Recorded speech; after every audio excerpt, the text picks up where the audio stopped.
Bonjour Bruno Marchal, mental coach à Montpellier, par Skype, par téléphone quand vous êtes loin, face à face quand vous êtes dans la région de Montpellier. Un coaching c'est 1 heure et ensuite pendant 15 jours vous pouvez m'appeler autant de fois que vous voulez pour savoir où vous en êtes, ce qu'on a mis en place, comment ça évolue. Et c'est ces 15 jours qui sont souvent fondamentaux pour avancer. Donc vidéo numéro 2 sur une lettre de rupture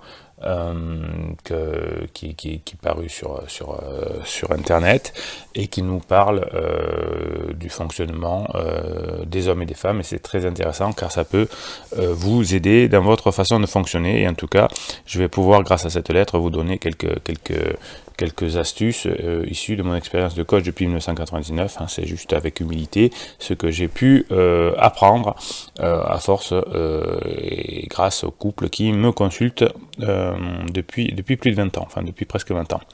Alors, suite de la lettre, je t'aime toujours, donc je te quitte mais je t'aime, c'est toujours l'ambivalence.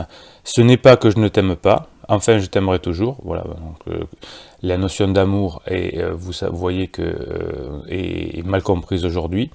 L'amour, d'après mon expérience, c'est réservé aux enfants, on va dire, enfin aux parents pour les enfants, c'est un amour inconditionnel. On ne voit pas une maman qui dit je t'aimerai toujours mais je m'en vais, je veux plus que tu sois mon fils. Donc là, l'amour entre adultes, c'est souvent une question de besoin, hein. Plus tu remplis mes besoins, plus je t'aime. Moins tu les remplis, si un jour tu les remplis plus, comme cette personne qui fait cette lettre d'adieu, si tu remplis plus mes besoins, je m'en vais, hein. On va voir la suite de la lettre. Tu auras toujours une place quelque part à moi, voilà, hein, je n'ai connaissé un enfant, je t'aime, tu auras toujours une place à moi, mais tu dégages. Malheureusement, je n'ai plus de place pour toi dans ma vie, voilà, donc ça veut dire exactement ce que je disais quelque chose. Malheureusement, je n'ai plus de place pour toi dans ma vie, ça veut dire que tu ne remplis plus mes besoins. Peu importe ce que je ressens, cette relation doit prendre fin. C'est-à-dire, j'ai besoin que mes besoins soient remplis par quelqu'un d'autre, ou pas d'ailleurs, mais que mes besoins soient remplis. C'est toujours moi qui te pardonne et qui essaye de faire marcher les choses. Voilà, donc ça c'est la deuxième partie de la lettre qui commence. Et donc quand une femme fait une rupture, en tout cas ce que j'ai noté depuis 1999, c'est une suite de reproches. Quand un homme fait une rupture, c'est tu es magnifique, t'as rien à te reprocher, c'est moi qui te mérite pas, qui vais pas, etc. Donc je préfère te laisser. Alors les deux sont évidemment des mensonges, hein, puisque si je dis tout est de ta faute, tu m'as pas donné de plaisir, c'est pas vrai parce que c'est responsabilité partagée, on va dire. Et pour un homme, c'est finalement j'ai envie d'aller voir ailleurs, tu ne me satisfais plus, mais pour pas trop te blesser, pour pas culpabiliser, je vais dire que c'est de ma faute. Donc les deux veulent pas culpabiliser.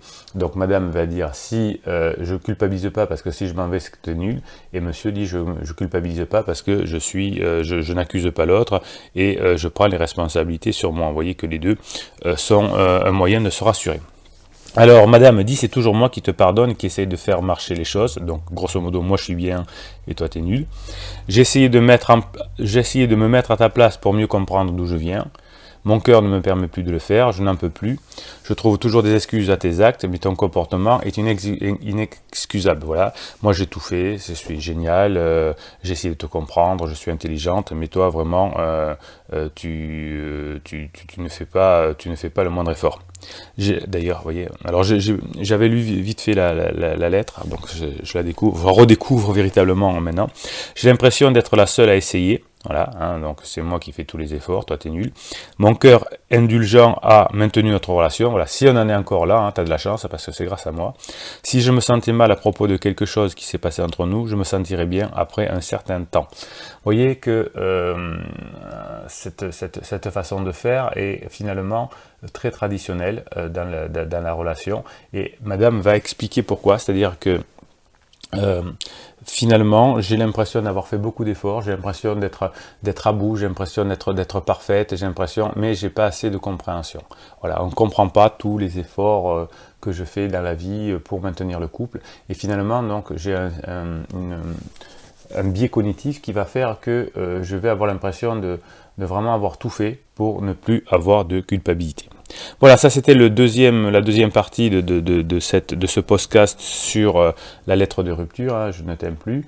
Donc si vous avez des questions sur mes commentaires ou sur la façon dont la lettre a été rédigée, vous pouvez le mettre en commentaire, j'y répondrai. Mettez un pouce en l'air pour que YouTube référence cette vidéo et que d'autres personnes puissent en bénéficier.